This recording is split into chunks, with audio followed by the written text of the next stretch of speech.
Hi guys and gals, Froggy here.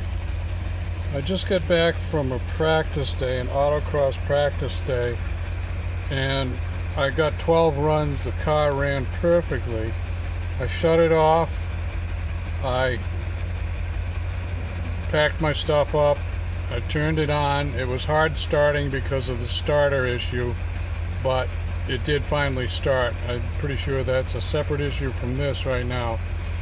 So I got service active handling right away, and as I drove off I've got severe hesitation in multiple gears, and I'm gonna just go through my Tech2 here and I'm gonna show you guys and gals what I'm getting, and then maybe somebody can give me some help.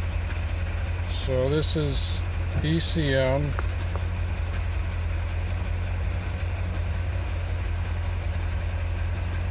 And you've got history 1 to 5. So I'm going down, that's 2 to 5, 3 to 5, 4 to 5, 5 to 5. Then it goes back to the top. So I'm going to exit that. Now here's EBCM.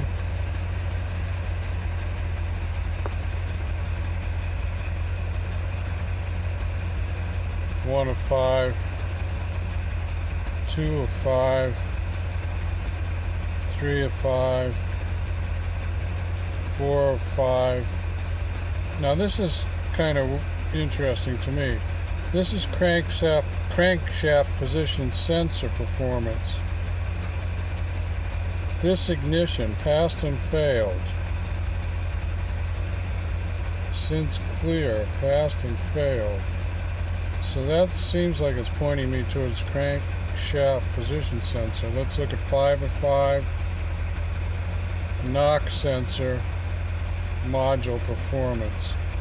Okay, so let's exit out of that, and we'll go to EFCM.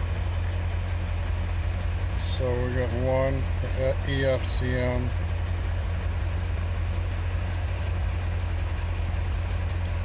And I realize some of these messages are like dominoes, like one thing goes wrong and it triggers off a bunch of other things. Back again to crankshaft position sensor. That's 5 of 5. So, exit. So if any of you guys or gals can help me out, I sure would appreciate it. That's as thorough as what I can give you. I'm going to shut it off now. I'm going to pop open the hood and see if I can see anything there.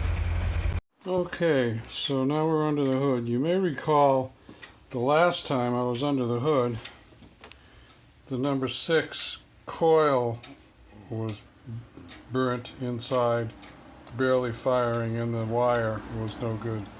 So that's a new coil. I did a video, you saw me put that on, and the wires from my C5. I haven't gotten around to replacing the wires yet.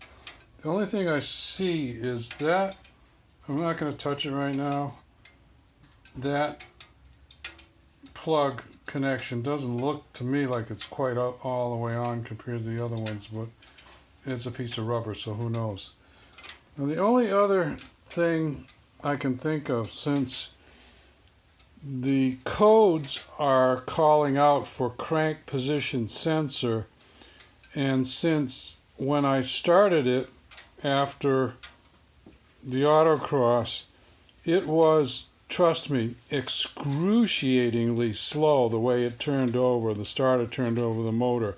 And I know that's a whole separate issue that I am going to address.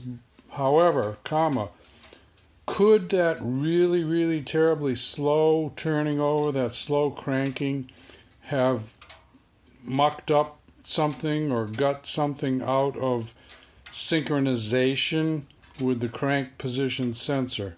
That's my only thought, that I'm just going to throw it out there and see what you guys and gals think. Okay, anyway, that's it for this one. I am going to post it up on the Corvette forum and on my YouTube, and see if I get any ideas from any of you people who are smarter than me. Thank you. Bye-bye. Well, one more thing. Why would the dash be displaying service active handling? What would be the connection between that and crank position sensor? I don't know. You may recall the whole deal with the tire pressure monitoring system. Forget all about that. It's all fine. I fixed it all. It's all normal now. So it's got nothing to do with that project that I had going there. But I do want to mention that I do get that on the dash in addition to getting these codes that I made a video and I showed you. Thanks.